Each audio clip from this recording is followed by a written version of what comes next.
കയ്യില് ക്യാരറ്റൊക്കെ ഉണ്ടെന്നുണ്ടെങ്കിൽ ഈസി ആയിട്ട് റെഡിയാക്കി എടുക്കാൻ പറ്റാവുന്ന നല്ലൊരു സ്വീറ്റ് റെസിപ്പി ആട്ടോ ഇന്നത്തേത്. സിമ്പിളായിട്ട് ചെയ്തെടുക്കാവുന്നതേ ഉള്ളൂ. കുട്ടീസിനൊക്കെ ആണെന്നുണ്ടെങ്കിലും ഉറപ്പായിട്ടും ഇഷ്ടാവും. വായിലിട്ടങ്ങ് അലിഞ്ഞിറങ്ങുന്ന അത്രയ്ക്ക് നല്ല സ്വീറ്റ് ആയിട്ടുള്ള ടേസ്റ്റി ആയിട്ടുള്ള പഞ്ഞി പഞ്ഞി പോലുള്ള റെസിപ്പി ആട്ടോ. അപ്പൊ കണ്ടു നോക്കുക. മിസ് ചെയ്യാതെ ട്രൈ ചെയ്ത് നോക്കിയിട്ട് കമന്റ്സ് ഒക്കെ മറക്കാതെ അറിയിക്കണേ. കണ്ടു നോക്കിയാലോ എങ്ങനെയാ നമ്മുടെ റെസിപ്പി ചെയ്തെടുക്കുന്നതെന്ന്. അപ്പൊ നമ്മുടെ ഈ റെസിപ്പി ചെയ്തെടുക്കാനായിട്ട് മെയിനായിട്ട് വേണ്ടത് ക്യാരറ്റ് തന്നെയാണ്. ഞാനിവിടെ ദാ 4 ക്യാരറ്റ് എടുത്തിട്ടുണ്ട് ട്ടോ. 3 അത്യാവശ്യം നല്ല വലിപ്പമുള്ളതും ഒരെണ്ണം ദാ ഈ ഒരു വലിപ്പത്തിലുള്ള ക്യാരറ്റും ആട്ടോ എടുത്തിരിക്കുന്നത്. ഇത് മതിയാവും. ഇനിയിപ്പോ തീരെ ചെറിയ ക്യാരറ്റ് ആണെന്നുണ്ടെങ്കിൽ ഒരു 5, 6 ക്യാരറ്റൊക്കെ നമുക്ക് എടുക്കാം.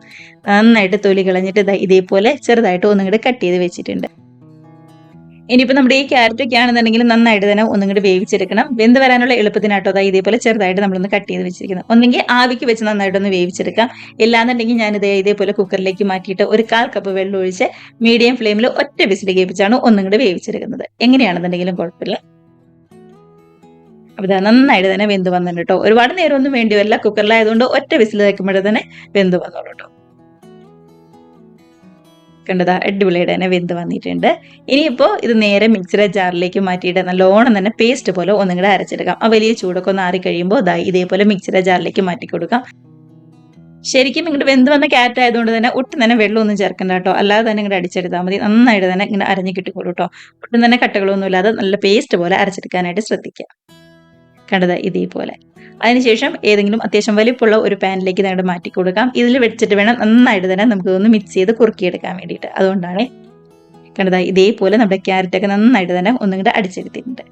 ഇനിയിപ്പോൾ ഇതിലേക്ക് മധുരത്തിനായിട്ട് പഞ്ചസാരയാണ് ചേർത്ത് കൊടുക്കുന്നത്. ഞാനിവിടെ ഒരു 1/2 കപ്പ് പഞ്ചസാര എടുത്തിട്ടുണ്ട് കേട്ടോ.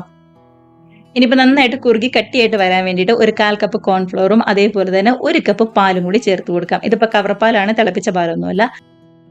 പാലും കൂടി ചേർത്ത് കൊടുത്ത് എല്ലാം കൂടി നന്നായിട്ട് തന്നെ ഒന്നിങ്ങോട്ട് മിക്സ് ആക്കി ഇതേപോലെ കട്ടകളൊക്കെ മാറ്റി കൊടുത്തതിന് ശേഷം ഗ്യാസ് ഓൺ ആക്കാം.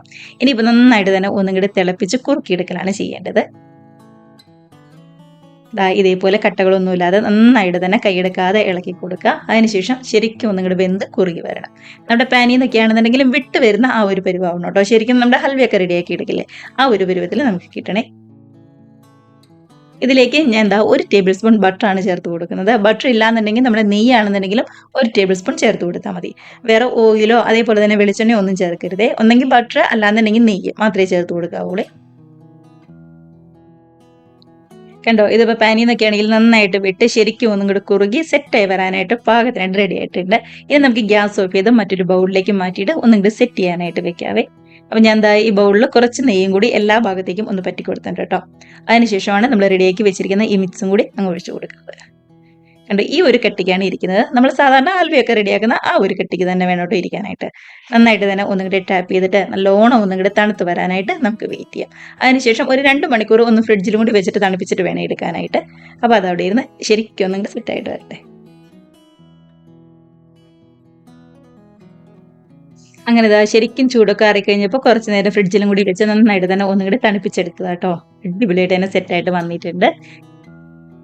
ഇനിയിപ്പോൾ വേറെ ഒന്നും തന്നെ ചെയ്യാനില്ല. ഇതേപോലെ മറ്റൊരു പാത്രത്തിലേക്ക് മാറ്റിയിട്ട് കട്ട് ചെയ്തിട്ട് നമ്മുടെ ഡെസ്കറ്റ് കോക്കനട്ടിൽ നന്നായിട്ട് തന്നെ ഒന്നുകൂടെ കവർ ചെയ്തെടുത്താൽ മാത്രം മതിയാവും. നമ്മളിങ്ങനെ ഒന്ന് കോട്ട് ചെയ്തെടുക്കുന്നതായിരിക്കും കേട്ടോ എപ്പോഴും നല്ലത്. ഇതേപോലെ ചെറിയ ചെറിയ പീസായിട്ട് ഒന്നുകൂടെ കട്ട് ചെയ്തിട്ട് നമ്മുടെ കോക്കനട്ടിൽ നന്നായിട്ട് തന്നെ ഒന്നുകൂടെ കവർ ചെയ്തെടുക്കുകയാണെങ്കിൽ ഇതിനകത്ത് ചെറിയൊരു വെള്ളത്തിന്റെ അംശം ഉണ്ടാവും. അപ്പോൾ അതൊന്നും ഒട്ടും തന്നെ കയ്യിലൊന്നും ഒട്ടിപ്പിടിക്കാതെ നല്ല പെർഫെക്റ്റ് ആയിട്ട് തന്നെ നമുക്ക് കിട്ടും. അതിന് വേണ്ടിയിട്ടാണ് ശരിക്കും ഒന്നുകൂടെ കോട്ട് ചെയ്തെടുക്കുന്നത്. നന്നായിട്ട് കോട്ടൊക്കെ ചെയ്തതിന് ശേഷം ഫ്രിഡ്ജിലൊക്കെ വെച്ചിട്ട് ഒരു 2-3 ദിവസമൊക്കെ സുഖമായിട്ട് നമുക്ക് ഉപയോഗിക്കാവുന്നതേ ഉള്ളൂ കേട്ടോ. അപ്പോൾ ഇതേപോലെ നല്ല അടിപൊളിയായിട്ട് തന്നെ നമുക്ക് കിട്ടിയിട്ടുണ്ട്. കണ്ടോ, നല്ല പഞ്ഞി പഞ്ഞി പോലുള്ള അടിപൊളി സ്വീറ്റ് റെസിപ്പിയാണ്.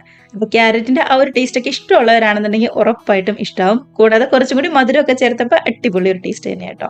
മധുരമൊക്കെ കുറച്ചും കൂടി വേണമെന്നുണ്ടെങ്കിൽ കുറച്ചും കൂടി ചേർത്ത് കൊടുക്കാം. അല്ല ഇത്രയും മധുരം വേണ്ടാന്നുണ്ടെങ്കിൽ ഇതിൽ നിന്ന് കുറയ്ക്കാം കേട്ടോ. ഒരു 1/2 കപ്പ് മധുരം എന്ന് പറയുന്നത്, പഞ്ചസാര എന്ന് പറയുന്നത് കറക്റ്റ് ആയിരിക്കും. ഒരുപാട് കൂടുതലും ഇല്ല, എന്നാൽ തീരെ അങ്ങോട്ട് കുറവുമില്ല. നമ്മൾ സാധാരണ സ്വീറ്റ് റെസിപ്പിക്ക് വേണ്ട മധുരമൊക്കെ ഈ 1/2 കപ്പ് പഞ്ചസാരയിൽ നിന്ന് നമുക്ക് കിട്ടും കേട്ടോ. ഇത്രയേ ഉള്ളൂ നമ്മുടെ റെസിപ്പി എന്ന് പറയുന്നത്. നമുക്കെല്ലാം ഇതേപോലെ തന്നെ ഒന്നും കൂടെ കോട്ട് ചെയ്ത് മറ്റൊരു പ്ലേറ്റിലേക്ക് മാറ്റി കൊടുക്കാം കേട്ടോ. കണ്ടോ, കാണാൻ തന്നെ എന്ത് ഭംഗിയാ നോക്കി. അപ്പൊ പിന്നെ കഴിക്കുന്ന കാര്യം പറയാൻ വേണ്ടല്ലോ.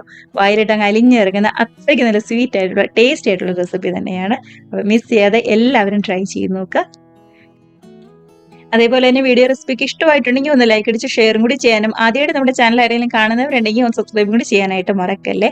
അപ്പം നമുക്ക് ഇതേപോലുള്ള പുതിയ നല്ല അടിപൊളി വീഡിയോസ് റെസിപ്പീസ് ഒക്കെ ആയിട്ട് വീണ്ടും കാണാം. അതുവരെ എല്ലാവരും നല്ല ഹാപ്പി ആയിട്ട് ഹെൽത്തി ആയിട്ട് സേഫ് ആയിട്ട് ഇരിക്കുക.